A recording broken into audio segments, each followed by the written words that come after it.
Bismillah. Assalomu alaykum hammaga. Demak, IDC kitobi bo'yicha darslarimizni davom ettiramiz. Ikkinchi mavzuyimiz bo'lar ekan expressions, ya'ni ifodalar. Xo'p, ifodalarga doir ba'zi bir narsalarni ko'rib chiqamiz. Har doimgidek. Yaxshi, aytaylik bizga berildiki 5x minus 7 degan ifoda berildi. Bu yerda ba'zi bir bilishimiz kerak bo'lgan so'zlar bor, o'shalarni ko'rib chiqamiz. Misol uchun x ni biz variable deb ataymiz. Variable. Vary o'zgarmoq, able qobiliyatga ega bo'lish. Demak, o'zgarish qobiliyatiga ega bo'lish. Bizda o'zbek algebrasida nima deyiladi bu? O'zgaruvchi deyishadi. Istalgan harf qatnashyaptimi? Bo'ldi, bu o'zgaruvchi. Aytaylik 2a plus 3b bo'lsin. Plus 10 bo'lsin. Bu yerda ham mana bu harflarimiz variable. Variable o'zi nima? O'zgaruvchi o'zi nima deydigan bo'lsak, bu o'zgarish qobiliyatiga ega bo'lgan ifoda. Ya'ni x o'rniga istalgan son qo'yib ko'rish mumkin. Balki 1 bo'lar, balki 0 bo'lar, balki minus 999 bo'lar, balki plus million bo'lar. Farqi yo'q. X o'rniga istalgan son qo'yishimiz mumkin. O'shaning uchun ham u nomi bilan o'zgaruvchi. Endi xuddi shu savolni bunga berib ko'raman. Minus 7 o'zgara oladimi? Minus 7 bir vaqt o'zida 10 bo'la oladimi? Minus 7 bir vaqt o'zida 99 bo'la oladimi? Yo'q, bo'la olmaydi. Bu o'shaning uchun konstant deb ataymiz. Constant. Constant bu o'zgarmas qiymat.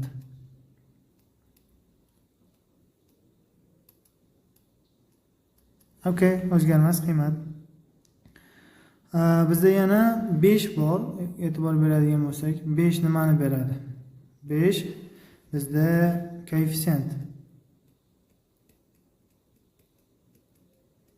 O'zbek tilida ham koeffitsient deb ataladi, ya'ni noma'lumning yonidagi narsa koeffitsient. Noma'lumning yonida turgan ifodamiz koeffitsient bo'ladi. Xo'p, bu yerda 2 koeffitsient, 3 koeffitsient. 10 esa ishorasi bilan birga olishimiz kerak o'zi aslida olganda. Xo'p, 10 bizda konstanta. Okay? Demak, nomlanishini bilib oldik. Bu masalalarda kerak bo'ladi. Misol uchun nimadirlar konstanta deb qo'yadi yoki koeffitsient bo'lsin deb qo'yadi. Nimadir shartlar qo'yiladiki, bu so'zlarni bilishimiz shart. Okay? Yaxshi, bizda yana bitta so'z bor. Bu term degan so'z. Term had degani. Had nima? Aytaylik 3x kvadrat minus 5x plus 12 degan expressions berildi, ifoda berildi. O'zi ifodalar deganda nima? Mana shunaqa x qatnashgan, noma'lum qatnashgan yoki o'rtalaridagi plus minus ishoralar bilan har xil ifodalar yasalgan bo'lsa, bu expressions deb ataladi. O'z qoidasi shunaqa edi. Term bu had. Mana bu narsa bitta had bo'la oladi. Minus 5x bu bitta had bo'la oladi. Plus 12 ham bitta had bo'la oladi. Demak, ishoralar bilan birga olishimiz kerak, esdan chiqmasin. Hadlar bu plus minus orasidagi narsalarimiz bir had. Mana shular hadlar deb ataladi. Yaxshi, endi bizda ifodalarga doir savollarda eng ko'p beriladigan shart simplify deyiladi. Simplify. Bu soddalashtiring degan.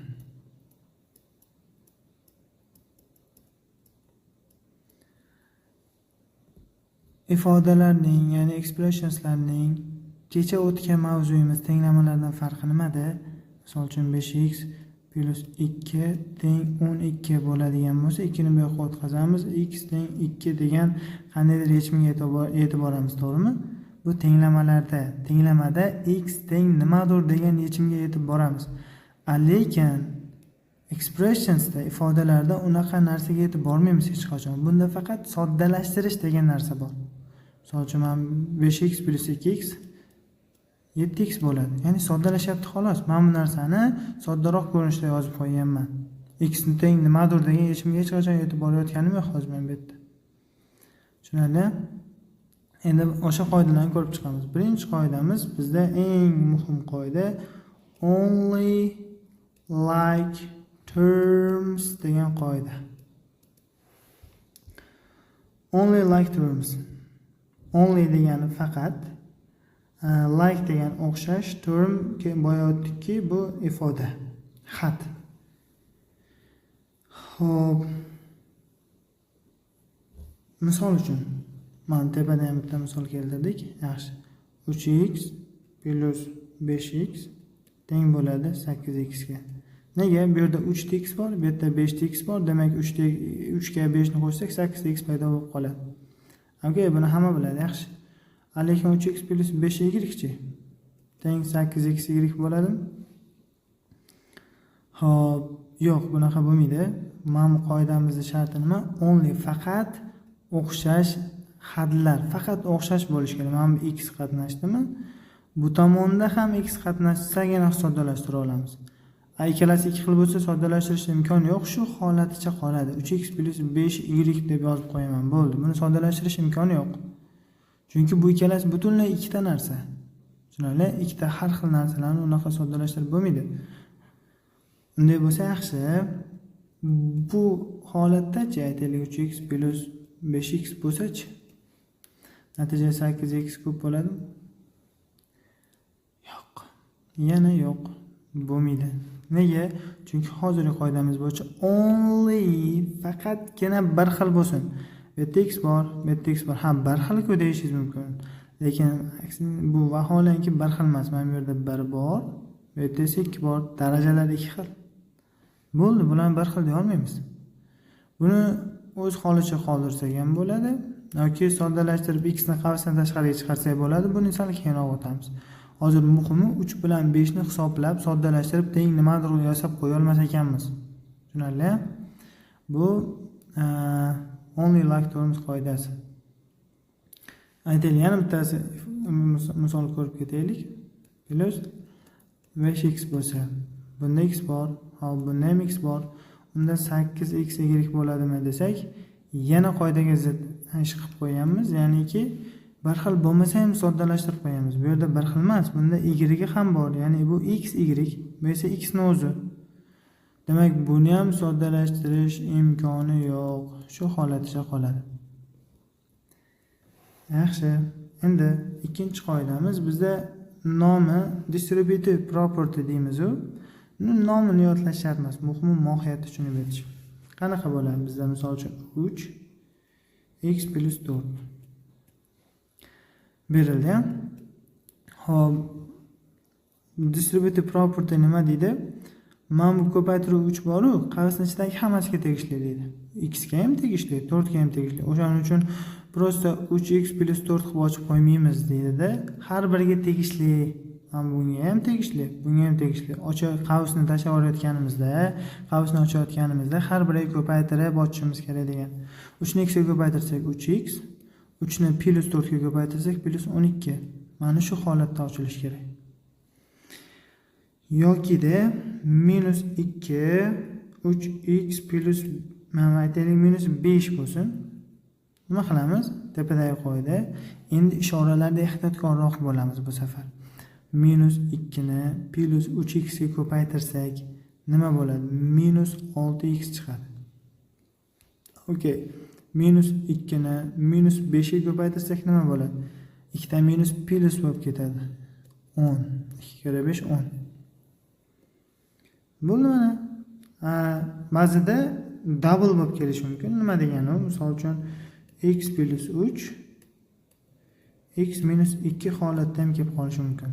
Bu holatda nima qilamiz? Tepadagi qoida bilan bir xil, hech nima o'zgarmadi. Mana bu x ni har biriga ko'paytirib chiqaman. Bunga ham, bunga ham. Xo'sh, natija x ni x ga ko'paytirsak x kvadrat, x ni minus 2 ga ko'paytirsak minus 2x. Endi bularni ham ko'paytiramiz. Mana bu 3 ni x ga ko'paytirsak plus 3x, plus 3 ni minus 2 ga ko'paytirsak minus 6. Natija mana bu narsani soddalashtirib qo'ysak bo'ladi. X kvadrat minus 2x plus 3x bizga plus x ni beradi. Minus 6. That's simple.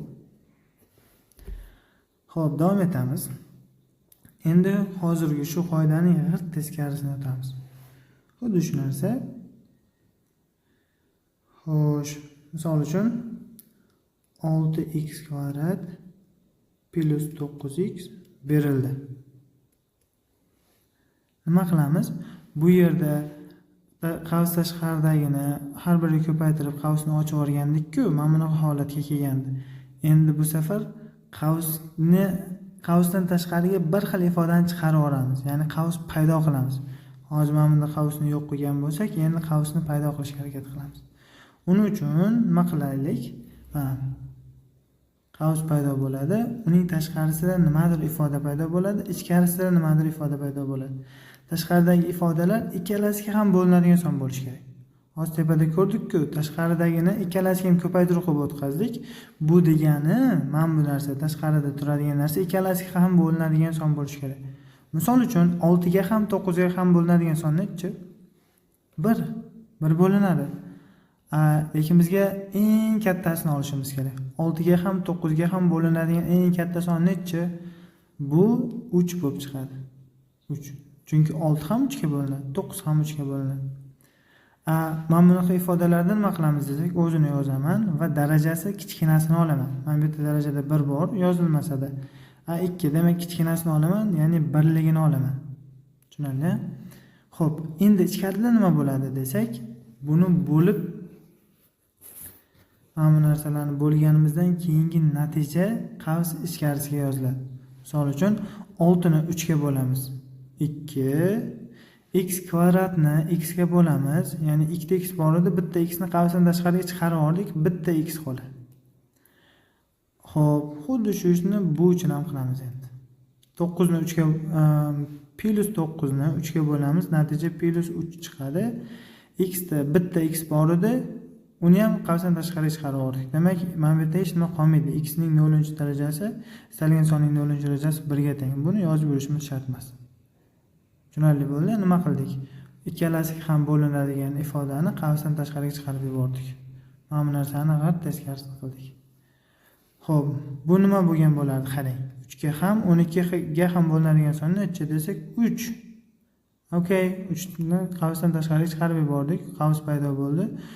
3x ni 3 ga bo'ladigan bo'lsak natija x plus 12 ni 3 ga bo'ladigan bo'lsak natija plus 4. Demak mana bu narsa paydo bo'lar ekan.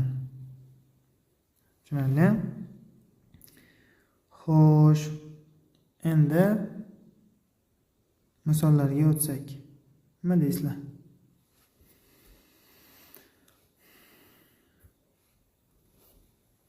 Birinchi misolimiz which expression, qaysi ifoda equivalent teng, equivalentda kecha aytganim teng to, mana shu narsaga teng bo'lishi kerak. Hozirgi distributiv qoida bo'yicha nima qilamiz? Ikkalasiga ham alohida tegishli deb qaraymiz. 15x plus 15 dan ko'paytiramiz 150. Easy peasy. Keyingisi which expression is equivalent to, yana xuddi shu shart, tengini topishimiz kerak. Endi qavslarni ochish qoidasini aytmayman, mana hozir tushuntirib o'tib ketaman. Juda ham oddiy narsa.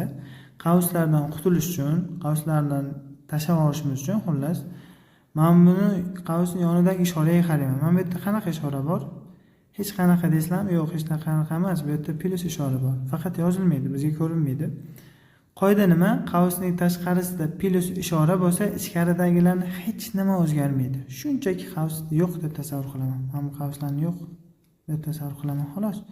3x plus 5 paydo bo'ldi. Ikkinchi qavsdachi, mana bu qavs bo'ladigan bo'lsa, uning yonida qanaqa ishora bor? Ya'ni faqat chap tomoniga qaraymiz. O'ng tomondagi ishoralar umuman qizig'i yo'q. Bu yoqda nima bo'lsa ham, plusmi, minusmi? Minus ishora bormi? Demak, ichkaridagilarning ishorasi teskarisiga almashadi. Hammasi qanaqa ishora bo'lsa, teskarisiga almashadi. Pluslar minusga, minuslar plusga almashadi. Mana bu ikkining yonida qanaqa ishora bor? Boya aytdimki, bu yerda plus ishora bor. Bizga ko'rinmaydigan plus. Teskarisiga almashib chiqadi dedim-mi? Demak, u plusimiz minus 2x bo'lib chiqadi. Minus 7 miz esa bu tomonga plus 7 bo'lib chiqadi. Mana qavslardan qutulishdan o'rgandik. Endi soddalashtirib qo'ysak bo'ladi. 3x dan 2x ni ayirsak x, 5 ga 7 ni qo'shib yuborsak 12. X plus 12. Uchinchisi, the given expression berilgan ifoda is equivalent teng to mana shu narsaga teng ekan. Where qayerdaki b is a constant, b konstanta debdi. Konstanta boya o'tdikki o'zgarmas qiymat. What is the value of b? B ni qiymatini toping. B ni qiymati nima degan savolni qo'yishibdi. Yaxshi, aytildiki bu teng ekan bx kub minus 13 ga teng ekan. To'g'rimi? Yaxshi, chap tomonni soddalashtirsak bo'ladi mana. Qavslarni ochib olish bo'yicha. Demak, birinchisi shunchaki ochiladi, chunki yonida plus ishora bor. Keyingi ishoralar teskarisiga almashadi, chunki yonida minus ishora bor. Minus 5x kubimiz plus bo'lib ochiladi. Plus 8imiz minus 8 bo'lib ochiladi. Teng ekan, mana bu narsaga teng. Okay, soddalashtiramiz. 11x kub xo'sh minus 13 teng bo'lar ekan bx kub minus 13. Tenglikni ikkala tomonini teng bo'lishligi uchun nimalarga e'tibor beramiz? E'tibor beradigan narsamiz x kub, bu yerda ham x kub bor. Boshqa x kub yo'q boshqa joyda. Mana bu yerlarda qanaqadir x kublar yo'q, to'g'rimi? Boshqa x kub aralashmayapti. Demak, x kub yonidagi koeffitsiyentlar teng bo'lishga majbur. Ham tenglik, o'rtadagi tenglik bajarilishi uchun parallel tarozi muvozanatda turishi uchun 11 bilan b teng bo'lishga majbur. Minus 13 da o'zi shundoq ham teng. Tushunarli? Yoki soddaroq deb aytadigan bo'lsak, ikkala tomondan minus 13 lar qisqarib ketadi. 11x kub teng bx kub bo'ladi. Ikkala tomondan ham x kublar qisqarib ketadi. 11 teng b degan narsa paydo bo'lib qoladi. Unaqa maydalashib yurmasdan ayniyat yo'lida ozginagina chuqurroq o'ylab b ni topib qo'ysak bo'lar ekan. Tushunarli? Demak, b 11 ga teng. Keyingi savolga o'tdik. Which expression is equivalent? Qaysi ifoda teng? Mana variantlarga qaraymiz. Oho. Yaxshi. Birinchi qavsni shunchaki ochaman. X kub plus 8x kvadrat minus 9x plus demak plus 6 ni x kvadratga ko'paytirsak plus 6x kvadrat bo'ladi. Plus 6 ni minus 5 ga ko'paytirsak minus 30 paydo bo'ladi. Alright, endi soddalashtirsak bo'ladi. X kub, boshqa hech qanaqa x kub yo'q soddalashadigan. Yozaman. X kvadratlarimiz bor ekan. Ikkita soddalashadi, natija 14x kvadrat minus 9x imiz ham bor ekan va oxirida minus 30. Bizda qaysi javob to'g'ri? B javob to'g'ri ekan. Which expression is equivalent to? Qaysi ifoda teng? Yana xuddi shunaqa savol. Birinchi qavs shunchaki ochilib ketadi. Keyingisi esa teskarisiga ochiladi. 4a kvadrat minus ab plus 2b kvadrat. A kvadratlarimiz soddalashadi. Mana bu ishorasi bilan birga olib yuramiz degandim. Eslaringda bo'lsa 5a kvadrat minus 4a kvadrat bizga bitta a kvadratni beradi. A blarni alohida soddalashtiramiz.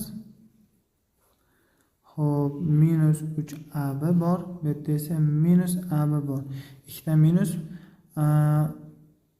xullas minus 3ab minus ab, ikkita minus plus bo'lib ketadi-da. Minus 4ab paydo bo'lib qoladi. Okay, nimalar qoldi? B kvadratlar qoldi.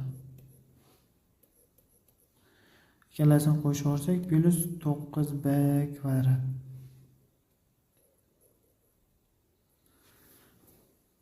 Qaysi javob? A. It's A. Alright, keyingisi. If agar A teng mana shu narsa, and B teng bu narsa, which expression is equivalent to? Qaysi ifoda teng mana bu narsaga teng deb. A dan B ni ayirib yuborishimiz kerak ekan. A dan B ni ayirib yuborishimiz kerak. A o'rniga mana bu narsani olib kelib qo'yamiz, chunki A mana shunga teng. 6k kvadrat plus 4r kvadrat o'rtada minus bor. Endi bani o'rniga buni olib kelib qo'yaman. 8k kvadrat minus 13r kvadrat minus 6. Xo'p, shu joyda ko'pchilik adashishi mumkin. Mana bu narsada qavsni unutib qoldirishadi. Aynan bu savoldan maqsad aynan shu qavsni unutib qoldirmasligingizni tekshirmoqchi. Xato qilasizmi, qilmaysizmi? Demak, bu yerda qavs nima uchun kerak? Agar qavs bo'lmaydigan bo'lsa, minus ishora faqatgina 8 ga tegishli bo'ladi. Bizda a minus b to'liqligicha b ni ayirib yuborishimiz kerak-da. Ya'ni b ni olib kelayotgan vaqtimiz uni to'liqligicha olib kelishimiz kerak. Qavs bilan birgalikda. Okay? Ana endi qavslarni ochib chiqamiz. 6k kvadrat plus 4r kvadrat minus 8k kvadrat plus 13r kvadrat plus 6. Bu yerda nega qavs bo'lmadi? Chunki yonida plus ishora bor, hech qanaqa ahamiyatga ega emas. Baribir qavsimiz plus bo'lib chiqib ketadi.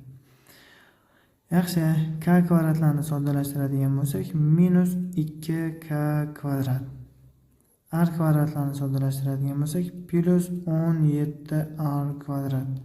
Keyin oxirida plus 6 miz bor ekan.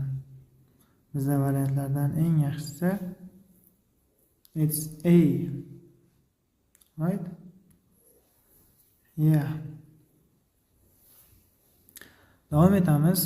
If agar a teng 2 and b teng minus 3, what's the value of mana shu ifoda? All right.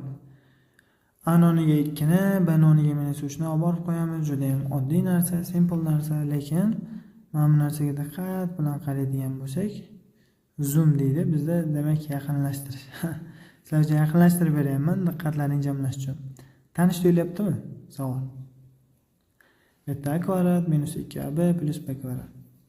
Tanish deyotganlar tabriklayman. Demak, sizlar ko'ra oldilaring, bu yerda formula bor edi. A minus b ning kvadrati degan formulamiz bor edi. Xuddi o'sha narsa formulasi bo'yicha nima? Bu ochiladi. A kvadrat minus 2ab plus b kvadrat bo'lib ochiladi aslida. Biz esa mana shu narsa berilgan, uni bitta joyga yig'yapmiz qavsning ichiga. Okay? Demak, aslida bu a minus b ning kvadrati ekan. Endi a o'rniga 2 ni olib borib qo'yamiz. Xo'p, a o'rnida 2 bor, mana bu minus o'zi bor va b ni o'rniga minus 3 olib kelamiz. Buning o'zini minus ishorasi bor. Minus 3. Buning kvadrati. 2, mana 2 ta minus plus bo'lib ketadi-da, 5 bo'lar ekan. 5 ning kvadrati natija 25.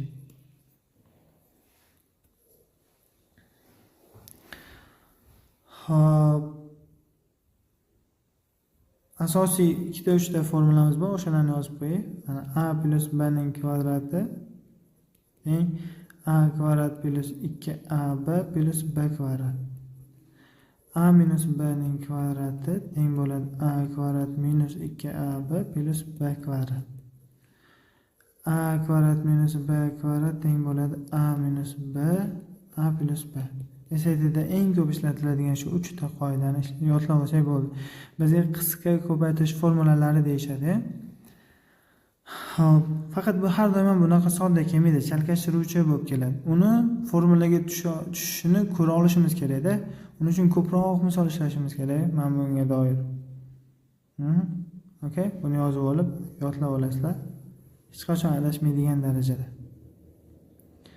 Keyingisi, if p teng 4 bo'lsa, q minus 2 teng bo'lsa, what's the value of bu narsaning qiymatini toping. Bu qanaqadir formulaga keladimi? Menimcha yo'q, kelmaydi. Unday holatda prosta olib borib qo'yamiz. Teng 2 p ni o'rniga 4 ni olib kelib qo'yamiz. O'rtada ko'paytiruv bor. 4 i uning kvadrati minus 3 ko'paytirilgan q ni o'rnida minus 2 ni olib kelib qo'yamiz. Va minus 2 ning kvadrati. Qavs izdan chiqmasin. Q ning kvadrati deyapti. Q nechi bo'lsa o'shaning kvadrati. Minus son bo'lsa uning ham kvadrati. Ildiz son bo'lsa uning ham kvadrati. Farqi yo'q. Tushunarli? Mana bu kvadratimiz har doim qavsdan tashqarida turishi shart. Ishlaymiz. 2 ko'paytirilgan 4 ning kvadrati 16 minus 3 ko'paytirilgan minus 2 ning kvadrati 4. 32 minus 12 demak natija bo'lar ekan 20. Which expression is equivalent to? Qaysi ifoda teng? Boya o'rgatdim. Demak, double bo'ladigan bo'lsa, har biriga ko'paytirib chiqamiz. Buni bunga, buni bunga. Bunisini bunga, bunisini bunga. Faqat ishoralarga ehtiyotkorroq bo'lamiz. X ni x ga ko'paytirsak x kvadrat minusdan chiqar ekan 2x plus 4x minus 8. X kvadrat plus hammasi soddalashadi plus 2x minus 8.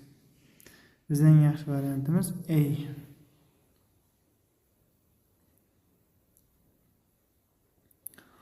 O'ninchi savol, which expression is equivalent to? Yana xuddi shu savol ekan. 2x kvadrat plus 10x minus 3x minus 15.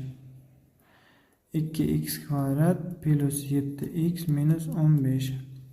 Maydalashib aniq qilib to'xtalmayman har bitta narsaga, chunki bo'ldi, anchagina o'rganib qoldik.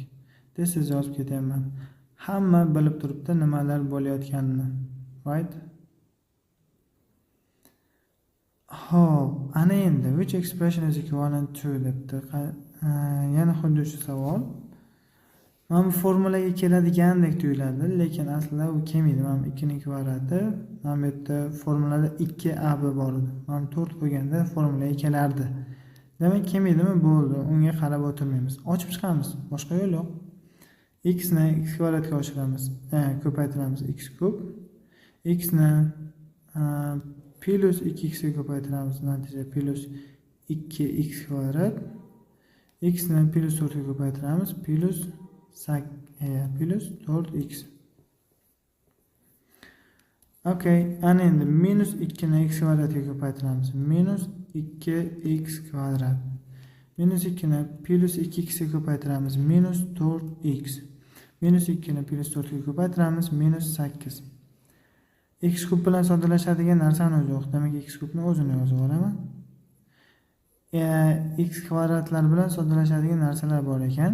Demak, soddalashtirayotganda bir xil narsa, faqat ishoralar ikki xilmi? Bo'ldi, bu ikkalasi qisqarib ketadi, ya'ni 0 ga aylanib ketadi. Xuddi shunday mana bu yerda ham bor ekan. Bir xil 4x faqatgina ishoralar ikki xil, plus, minus. Bu degani qisqarib ketadi. Oxirida minus 8 imiz qoldi. 12 savol, which expression is equivalent to? Qaysi ifoda teng? Oho.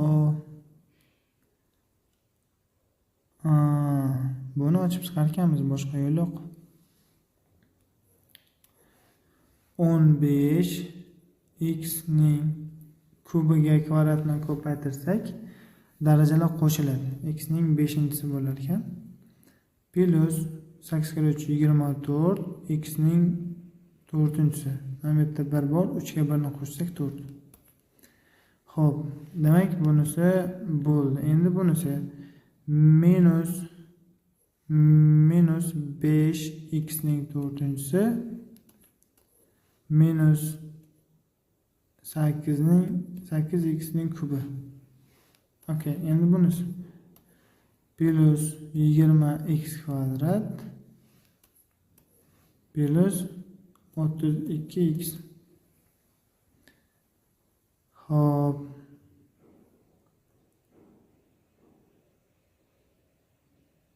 Hech qayerda ham xatolik bo'lmadi. 15x ning 5-chi o'zi qoladi. X ning 4-chilarini soddalashtiramiz. 24 dan 5 ni ayirsak plus 19x ning 4-si.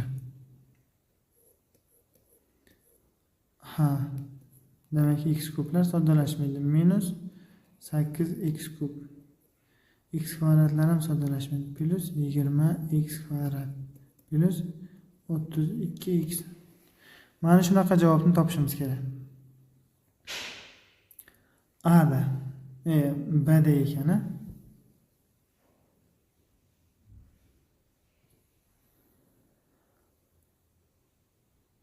Hop. Keyingi savolga o'tamiz. Which expression is equivalent to? Endi boyagi qoida bo'yicha bir xil narsalarni qavsdan tashqariga chiqarib olishimiz kerak. Adashmasam xuddi shuni o'zini ishlamadikmi? Yaxshi. 6 ga ham 9 ga ham bo'linadigan son necha? Bu 3 edi.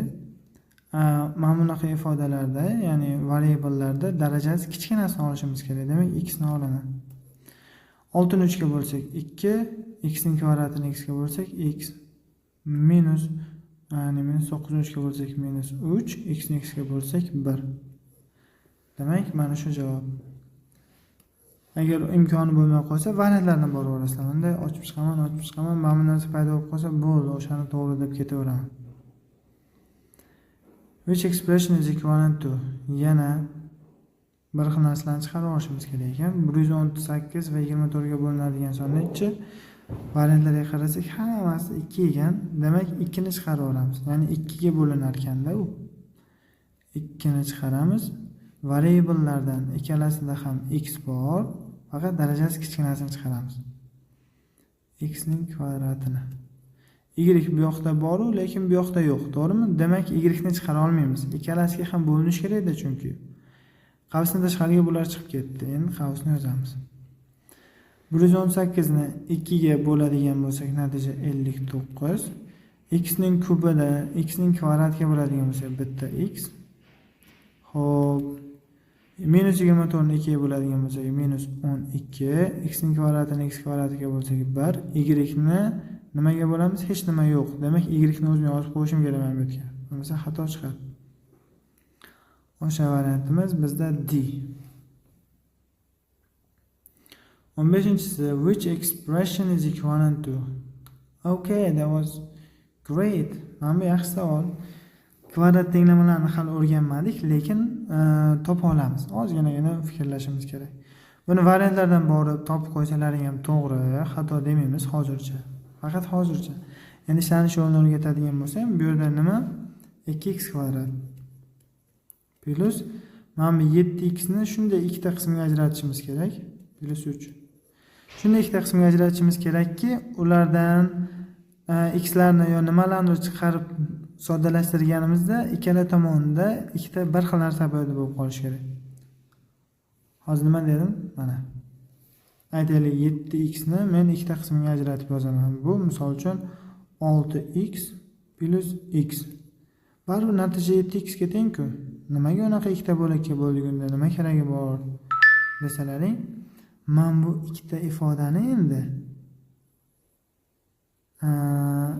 nima bitta qavsni ichiga solib olishim mumkin mana. 2 bilan 6 bo'linadigan son nechi? 2. X ning kvadrati bilan x bo'linadigan son nechi? X. Demak, qavs ochamiz. Xo'p, ichkarida x plus 6 ni 2 bo'lsak 3 qoldi. Yaxshi, plus mana bu tomonda x plus 3 bor. Bunday qavsga olib qo'yaman.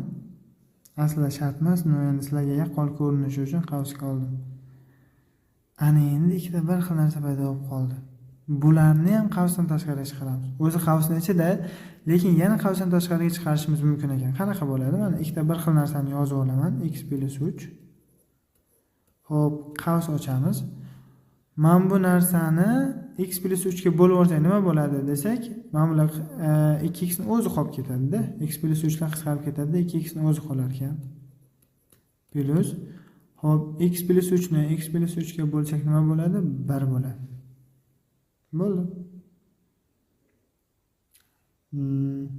Soddaroq variant, soddaroq tushuntiradigan bo'lsam, x plus 3 ni chiqaryapmizmi? Nimalar qoldi? 2x qoldi deb ketamiz. Plus x plus 3 ni chiqardikmi? Yonida aslida 1 ko'paytirilgan bor edi. Demak, 1 ni olib qolamiz deb tushunsak ham bo'ladi, xato emas. O'shanda bizda variantlardan a right 2x plus 1 x plus 3. 16-savol 2025-yilda tushgan savolni ko'ramiz. Maqsadimiz qaranglar, ko'paytirishlarga ajratish ekan. Mana bunaqa ikkita sonning ko'paytmasi shaklida yozishimiz kerak. Uning uchun ikkita bir xil holatga keltirib olishimiz kerak. Ikkita bir xil narsani paydo qilishimiz kerak. Hozirgi mana bu holatga o'xshab ikkita bir xil narsa paydo qilishga harakat qilamiz. Okay. Uning uchun mana bu ikkalasidan foydalansam bo'ladi va mana bu ikkalasidan foydalansam bo'ladi. Nega? Yaqqol ko'rinib turibdi. Mana bu ikkalasidan 2 chiqib ketadi-da. Bu yerda nima hech nima qolmaydi, bu yerda 4 bo'ladi. 4 bu yerda bor. Demak, o'xshash narsa paydo bo'lib qolish ehtimoli ham bor deb hisoblaymiz. Aniqni bilmayman. Hozircha shunaqa deb fikrlab turamiz. Endi mana birinchi qavsni soddalashtiradigan bo'lsak, ikkalasidan 2 chiqadi va x ning kvadrati chiqadi qavsdan tashqariga. Shunda bu yerda x qoldi. Plus 8 ni 2 bo'lsak 4, x kvadratlarga o'xib ketadi, lekin buni y ga ham bor. Y ni yozib qo'yaman. Plus endi ikkinchi qavsga keldik. Ikkalasida ham nima bor? Y bor. Y ning kvadratini tashqariga chiqarib olamiz. Ichkarida nimalar qoladi? Y ning kvadratini chiqargandan keyin bu yerda x qoldi. Plus y ning kubi edi. Y ning kvadratini chiqargandan keyin bitta y qoladi. Yonida 4 koeffitsient ham bor. 4y. Ha, mana bu ikkita bir xil narsa paydo bo'lib qoldi-yu. O'z maqsadimiz ham shu edi-yu. Demak, ikkita bir xil narsani yana qavsdan tashqariga chiqaraman. Mana bu o'z qavsdan tashqariga chiqib ketdi. Mana bu yerdagi qavs. Nimalar qoldi? 2x kvadrat qoldi. Plus bunisida esa y kvadrat qoldi. Variantlardan bizda B eng yaxshisi. Right? 17-savol. F agar mana shu narsa bo'lsa, C ni toping debdi. Okay. Qarasak 27, bu yerda ham 27. X y, bu yerda ham x y. Menimcha bu yerda kasrlarning asosiy qoidasi ishlatilyapti. Ya'ni suratni ham, mahrajni ham bir xil songa ko'paytirish mumkin. X y teng cx taqsim 3y teng 27. Ha, demak C nima bo'lish kerak? X y paydo bo'lish uchun yoki ikkala tomonni ham surat mahrajini bir xil songa ko'paytirishimiz kerak. Mahrajni 3 ga ko'paytirdik, demak suratni ham 3 ga ko'paytirishimiz kerak. Demak C ning qiymati 2 deb bo'lsak bo'ladi. Bu birinchi yo'l. Ana endi yana bitta holatni ko'raylik. Men bu y ni bu yoqqa ko'paytirib o'tkazaman yoki tenglikning ikkala tomonini ham y ga ko'paytirdim deb tushunsalar ham mayli, chunki y lar qisqarib ketadi-da, bu yoqda x ni o'zi qoladi. X teng 27y ga. Xo'p, x ni topib oldim. Bu nimaga kerak? Men bu ifodadagi x ni o'rniga olib borib qo'yishim uchun kerak. C x ni o'rnida, endi men x o'rnida 27y bor. O'sha y teng 27. Surat va mahrajdagi y-lar qisqarib ketadi. Xo'p, 27 ni 3 ga bo'ladigan bo'lsak, 9c teng 27 ga. C teng 9 bu yoqqa bo'lib o'tadi. Bu yerda natija 3. Mana qisqartirishga doir ham biron nima aytib ketay sizlarga. Misol uchun 6x kvadrat y taqsim 3xy berildi sizlarga. Qisqartirish qanaqa bo'ladi? Ikkalasida ham surat va mahrajda ham bor narsalarni qisqartiramiz. Misol uchun y bilan y, x ni ikkalasida ham bor, lekin darajalarga qaraymiz. Bu yerda 2 bor, bu yerda 1 bor. Demak, buni bittasi qisqarib ketadi, evaziga bu yerda ham bitta qoladi. Bo'ldi, bitta x qoldi. 6 bilan 3 ham qisqaradi, bu yerda 1, bu yerda esa 2. Natija 2x ekan. Xo'p, masala unda emas, ko'pchilik o'quvchi adashtiradigan narsa bu aslida qisqartirishimiz mumkin bo'lmagan joyda ham qisqartirib yuborish. Misol uchun mana bu narsa bor, plus 1. Shunda y-larni qisqartirib yuborishadi, x-larni qisqartirib yuborishadi. Bu mumkinmi desak, yo'q, mumkin emas. Chunki mana bu yerda plus 1 uje buzadi. Qachon qisqartirish mumkin? Qachonki hamma narsa ko'paytirib bo'lsa, mana bu yerda nimadir ko'paytirilgan, yana nimadir, ko'paytirilgan, yana nimadir, ko'paytirilgan, yana nimadir. Pastda ham xuddi shunaqa, faqat ko'paytirib bo'lsagina qisqartira olamiz, ha? Esdan chiqmasin. Agar shuncha narsa bo'lib plus 1 bo'lsa, qolgan hamma narsa bir xil bo'lsa ham qisqartirib yubora olmaymiz yoki minus nechadir bo'lsa, minus 1, minus 4 bo'lsa qisqartira olmaymiz. Esdan chiqmasin, faqat ko'paytirib bo'lsagina qisqartira olamiz. 18-savol. F agar mana shu narsa bo'lsa, tepadagi savolni o'zginasi ekan, sal farqli 3 135 ekan. Demak, ikkinchi usul bo'yicha ishlaymiz, mana bu usul bo'yicha. X teng ekan, y ni bu yoqqa ko'paytirib o'tkazamiz 3y ga. Endi mana x o'rniga hozir topgan narsamizni olib borib qo'yamiz. 9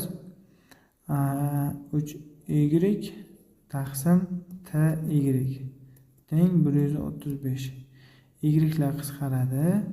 Bizdan t so'ralgani 9 kare 3 27 teng t'ni bu yoqqa ko'paytirib o'tkazamiz 135 t'ga.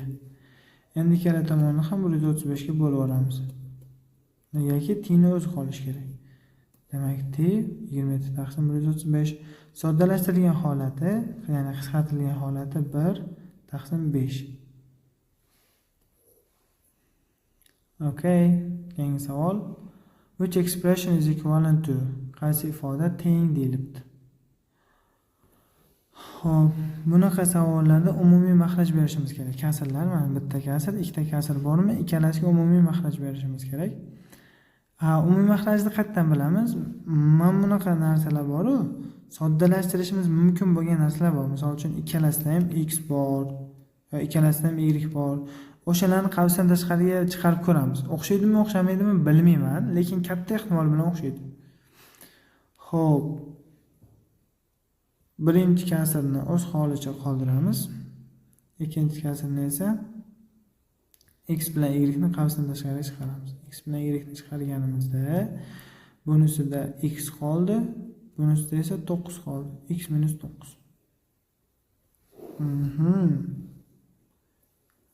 Ana endi tepadagi bilan qisqartirib olsak bo'lar ekan-ku, lekin bizga baribir maxrajimizda x minus 9 kerak bo'ladi-da. O'shaning uchun qisqartirmaylik, kutib turaylik. Mana nima holati bo'ldi? Y plus 9 taqsim x minus 9 plus lekin y bilan y ni qisqartirib yuborsak bo'ladi. X plus x minus 9 x minus 9.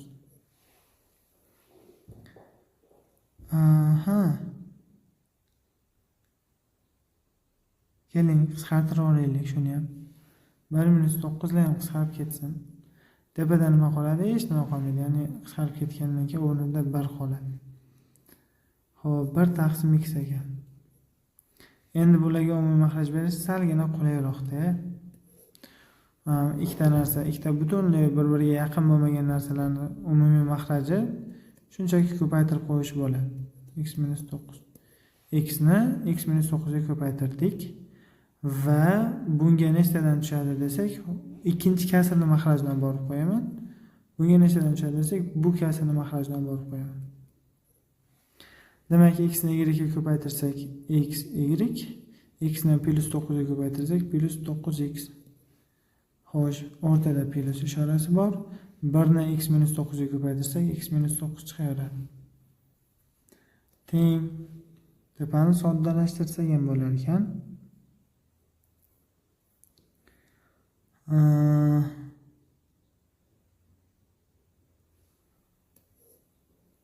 X y plus x'larimiz 10x minus 9 taqsim x minus 9. Bunaqa variant bormi bizda? Eng qizig'i yo'q ekan. G'alati. Demak, qisqartirmasligimiz kerak ekan tepada. Qiziq.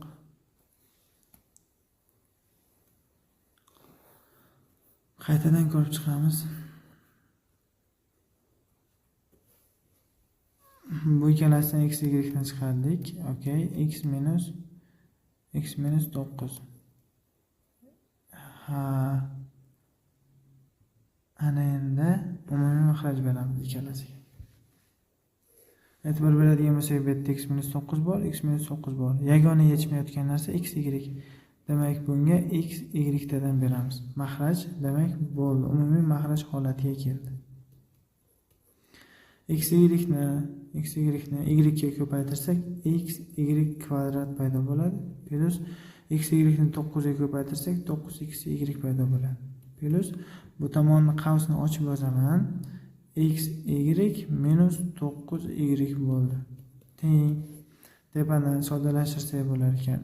X y kvadrat plus 10x y minus 9y. Pastdagini esa variantlarga qarayman. Bunaqa holatda yo'q. Demak, qavsni ochib yozaman birdaniga. X kvadrat y minus 9xy. Bizda bu C javob ekan. Boyagi ishlagan usulimiz ham to'g'ri, xato emas. Variantlarda yo'qligi uchun bu usulda ishlab ko'rdik. 20-si, the given equation relates, demak, berilgan tenglama relates qiladi, bog'liq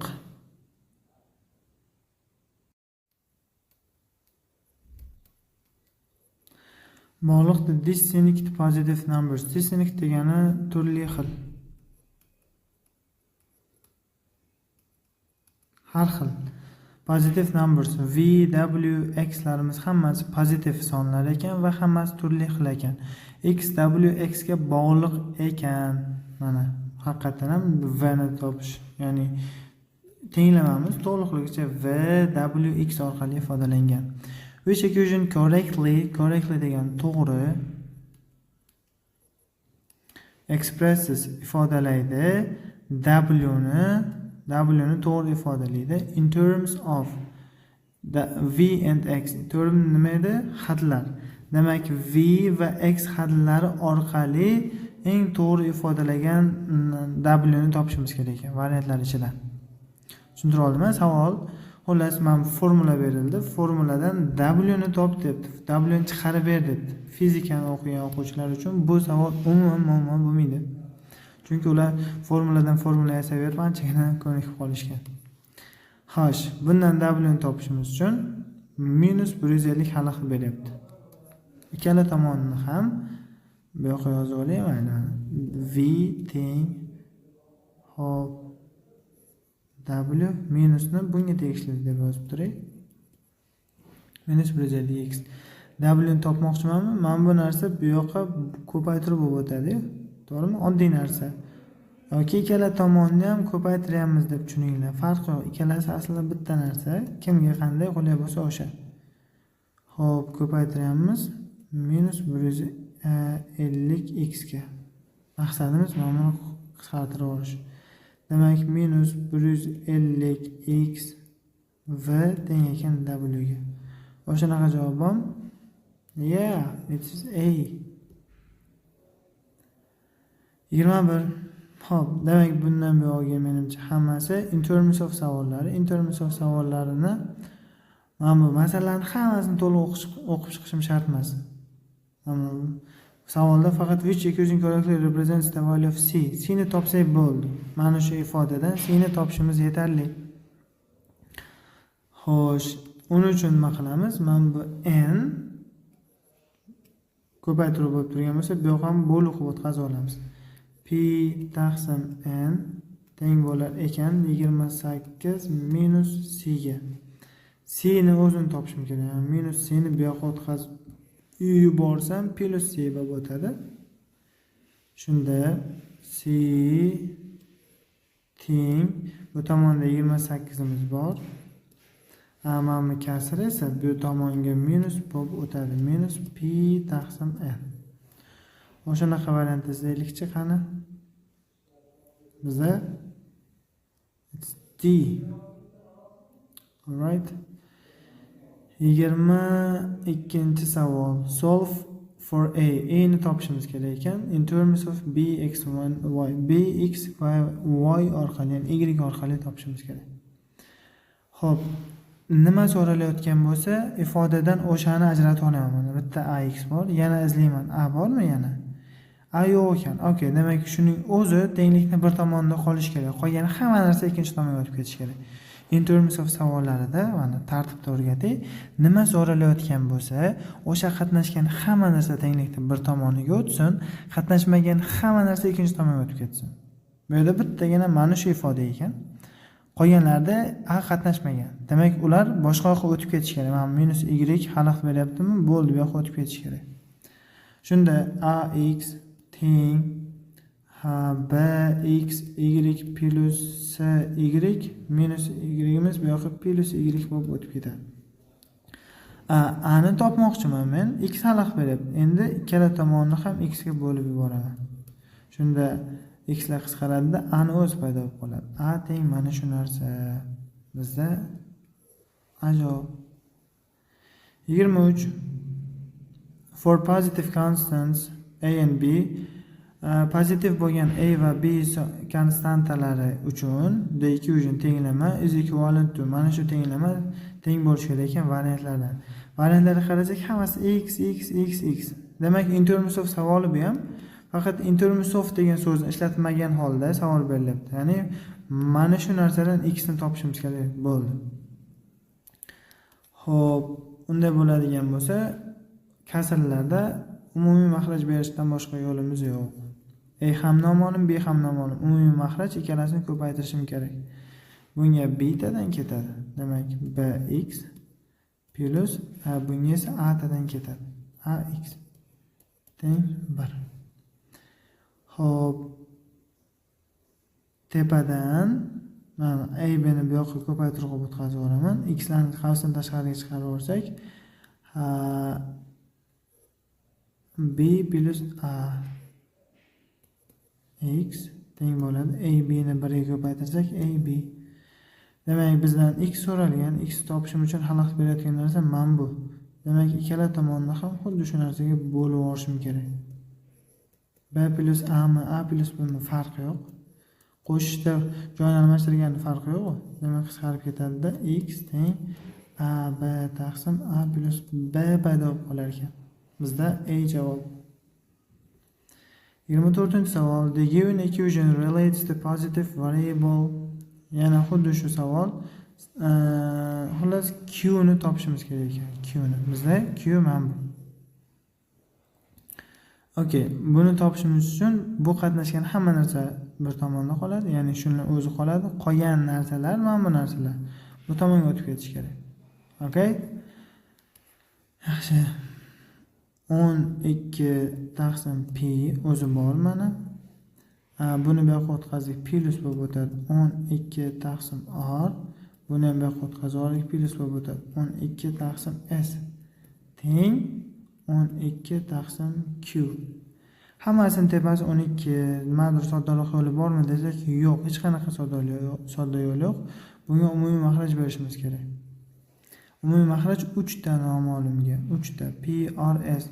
Hammasi ko'payadi, boshqa umuman yo'l yo'q. P r s. Xo'sh, bunga nechtadan beramiz? P r s ni p ga bo'ladigan bo'lsak, p lar yo'q bo'lib ketadi-da, r s tadan berar ekanmiz. Bunga esa p s tadan berar ekanmiz. Bunga esa p r tadan berar ekanmiz.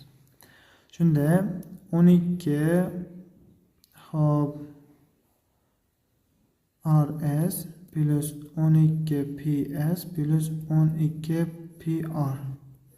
Hammasida 12 bor. Demak, hammasi 12 ni qavsdan tashqariga chiqarib yozganim yaxshiroq ekan. rs plus ps plus pr. Bu tomonda 12 taqsim q paydo bo'ldi. Okay. 12 larni qisqartirib yuborsam bo'ladi. Ikkala tomonni ham, chunki ko'paytirish amali shunda paydo bo'lar ekan. Mana bu o'rnida 1 paydo bo'ladi. Q ni o'zi kerak. Surat bilan maxrajning joyini shuni almashtirib qo'ysam yetarli. Demak, PRS maxrajda RS plus PS plus PR teng Q ga. Albatta nima bo'ldi? Mana 12 larni bo'ldi yo'q deb hisoblaylik, qisqarib ketdi oddiygina. Bu joyda surat bilan maxrajning joyini almashtirish uchun ikkala tomonni ham minus 1-darajaga ko'tarib yubordik. Minus 1-daraja. Tarozi qoidasi bo'yicha tenglikning ikkala tomonni bir xil darajaga ko'tarishimiz mumkin. Minus 1-daraja nima qilib beradi? Istalgan kasrni surat va maxrajni almashtirib beradi. Kasr bo'lsa, uning minus 1-darajasi xuddi shuni b taqsim a qilib beradi. Xuddi shu qoidani ishlatdik hozir. Bizga Q kerak edi, demak mana shu.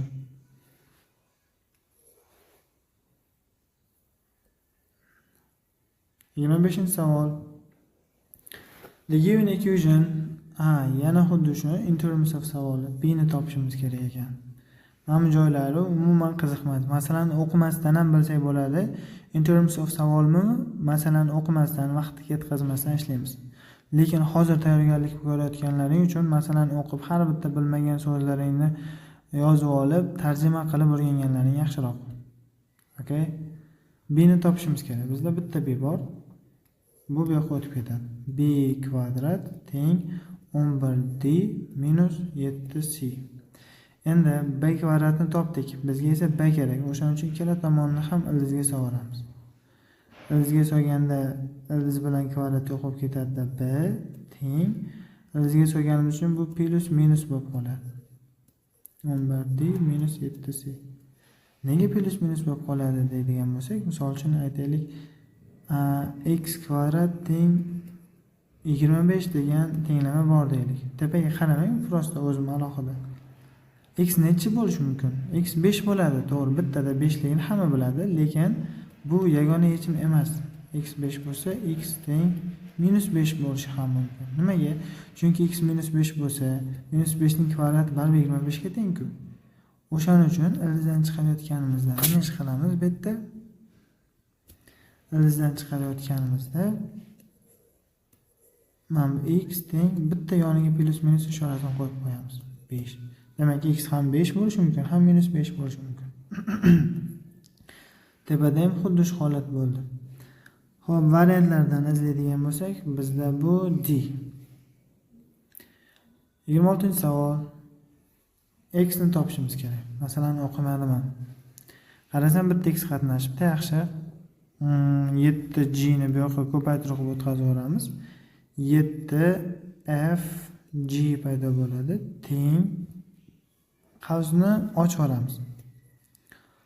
100x kvadrat bo'lib ochiladi. Mana bu kvadrat o'rtada ko'paytirib bo'lsa, ikkalasiga ham tegishli, 10 ga ham, x ga ham tegishli. Hali darajaga doir qoidalarni o'tamiz.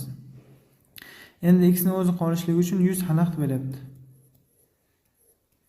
Okay. Sarf ketdi, x kvadratni o'zi qoldi. Ana endi ildizga solishimiz kerak, kvadratdan qutulish uchun. Ildizga solgan vaqtimiz plus minus yoniga ishora qo'yiladi. Okay, 100 dan ildiz chiqadi-yu. Demak, faqat tepasiga tegishli desa bo'lar ekan, masalan, plus minus ildiz ostida 7fg, tagida 100 dan 10 chiqadi, 10 qilib yozib qo'yaveraman. Teng, bu tomonda esa x ni o'zi qolganda, ildiz bilan daraja qisqarib ketib, x ni o'zi qoladi.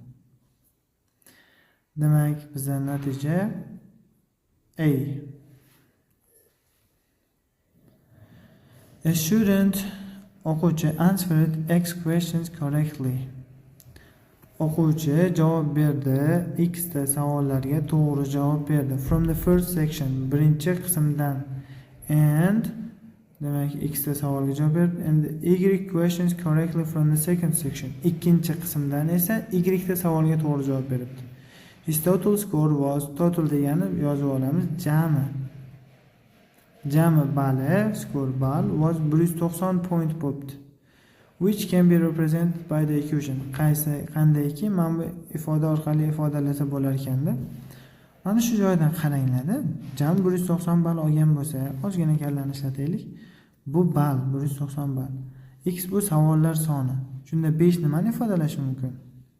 5 bu birinchi sectionda javob bergan har bitta to'g'ri javobi uchun beriladigan ball deb tushunsak bo'ladimi? 10 ta to'g'ri javob bersa 50 ball to'plagan bo'ladi. 20 ta javob bergan bo'lsa 100 ball to'plagan bo'ladi. Xuddi shunday y ham son 12 demak, ikkinchi sectionda javob bergan har bitta to'g'ri savol uchun 12 balldan olgan ekan degan xulosani beradi. Savolda nima so'ralganini bilmayman hozircha, shunchaki sizlarga mana bu funksiyani to'liqroq tushunish uchun, tasavvur qilishlaring uchun aytdim. How many more points is each correct answer?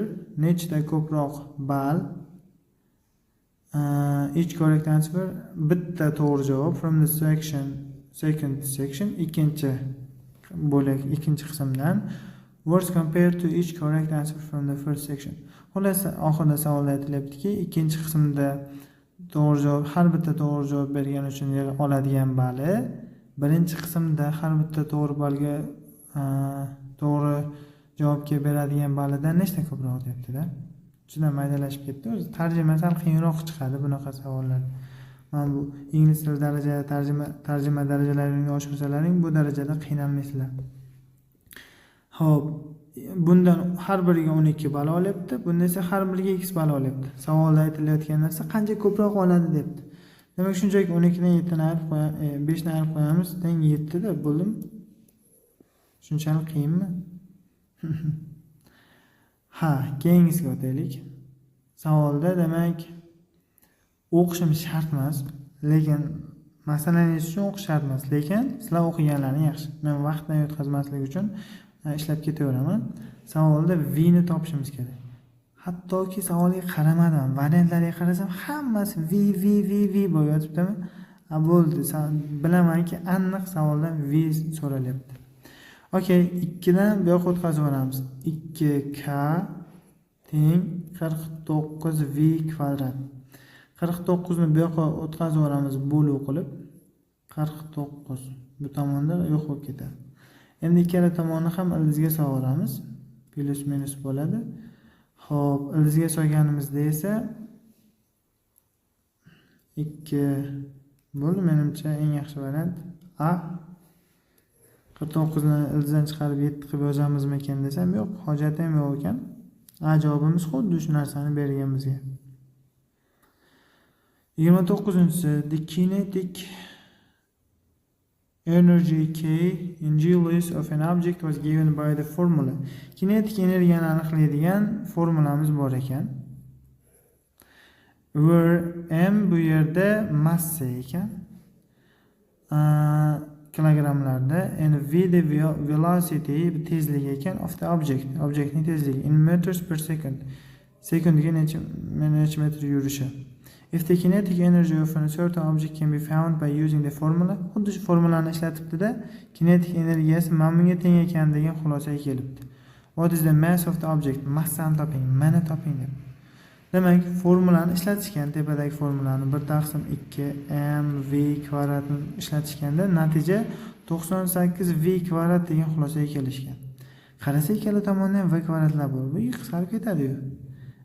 M ni o'zini topmoqchi bo'lsak, 1/2 ni bu yoqqa bo'luq qilib o'tkazamiz. Bu esa 98 bo'lingan 1/2. Kasrlarni bo'lishda surat bilan mahrajini almashtirib ko'paytirib qo'yardik. Ko'paytirilgan 2 teng bo'lar ekan 196 ga. Osongina, uzun tuyulgan, qiyin tuyulgan masalalar juda ham oson bo'lib chiqdi. 30-chi, a machine makes 8 inches, 5 inches and 7 inches parts. Demak, 3 xil narsa tayyorlar ekan mashina. 8 inchlik narsa, 5 inchlik narsa, inch bir santimetrga o'xshash birlik, 7 inchlik narsa. Xo'sh, during a certain day, qandaydir kunda, the number of 8 inches, 8 inchlik anaqalar, that machine makes is 8 inchliklar n sonidan 3 barobar ko'proq ekan. Mana masala shartida aytilyapti. 8 inch part that is machine makes is 3 times the number of n. N sonining 3 barobari. Demak, men bunga 3n qilib qo'ysam bo'ladi. Of 5 inch parts. Eng qizig'i n bu 5 inchliklar soni ekan. Demak, bunga n qilib qo'ysam bo'ladi. And the number of 7 inchliklarimiz 12 ekan. To'g'ri, o'zi berib qo'yibdi. N ga aloqasi yo'q ekan. During this day, the machine makes shuncha 100 parts in total. Demak, o'sha kuni jami mashina 100 ta qism yasab bo'libdi. Which equation represents the situation? Vaziyat. Situation degan vaziyat.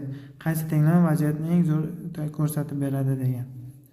Hop, 8 inchliklar 3n ta bo'lsa, 7 inchliklar n ta bo'lsa, 5 inchliklar n ta, 7 inchliklar 12 ta bo'lsa, jami 100 ta bo'lgan bo'lish kerak. Hop, buni soddaroq ko'rinishda esa 4n plus 12 teng 100 qilib yozsam ham bo'ladi va bu bizda d ni berar ekan. Xo'p, uyga vazifa. Uyga vazifani ishlaymiz bolalar. Agar misol yechishda muammo bo'ladigan bo'lsa, bizda guruh bor. Yangi ochilgan guruh, o'sha guruhga yozib, bemalol savollaringizni so'rashlaring mumkin. Hozir linkini yozib qo'yaman. Demak, bunyod tag chiziqcha mentor. Mana shuni Telegramda izlasalaring guruh kelib chiqadi. O'shanga chiqmagan savollarni jo'natishingiz mumkin. Iloji boricha javob berishga harakat qilamiz. Rahmat hammaga.